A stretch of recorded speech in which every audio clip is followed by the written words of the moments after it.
মদ্যপ অবস্থায় গাড়ি চালানোর অভিযোগে গ্রেপ্তার হন মার্কিন সঙ্গীতশিল্পী ও পপ তারকা ব্রিটনি স্পিয়ার্স। যেতে হয়েছিল কারাগারেও। মার্চে যুক্তরাষ্ট্রের দক্ষিণ ক্যালিফোর্নিয়ায় অপরাধটি ঘটান ব্রিটনি। এবার নিজের মধ্যে পরিবর্তন আনতে স্বেচ্ছায় রিহ্যাবে ভর্তি হয়েছেন তিনি। ব্রিটনির এক প্রতিনিধি গণমাধ্যমকে জানিয়েছেন এই ঘটনাটি কোনোভাবেই সমর্থনযোগ্য নয়।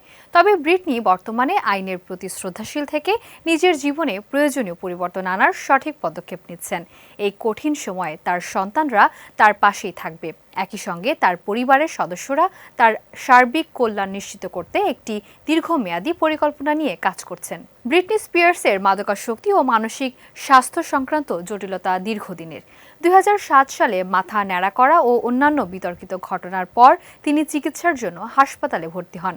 2008 সালে সন্তানদের অভিভাবকত্ব নিয়ে কেভিন ফেডারলাইনের সঙ্গে আইনি লড়াইয়ের সময় তিনি গুরুতর মানসিক সংকটে পড়েন। ওই সময় পরিস্থিতি নিয়ন্ত্রণে পুলিশ হস্তক্ষেপ করে এবং তাকে 2 বার মানসিক পর্যবেক্ষণে হাসপাতালে ভর্তি করা হয়।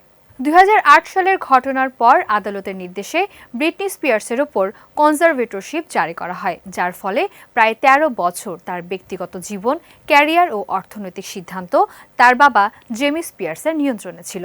2021 সালের সেপ্টেম্বরে দীর্ঘ আইনি লড়াই ও ফ্রি ব্রিটনি আন্দোলনের পর তিনি এই অভিভাবকত্ব থেকে মুক্তি পান।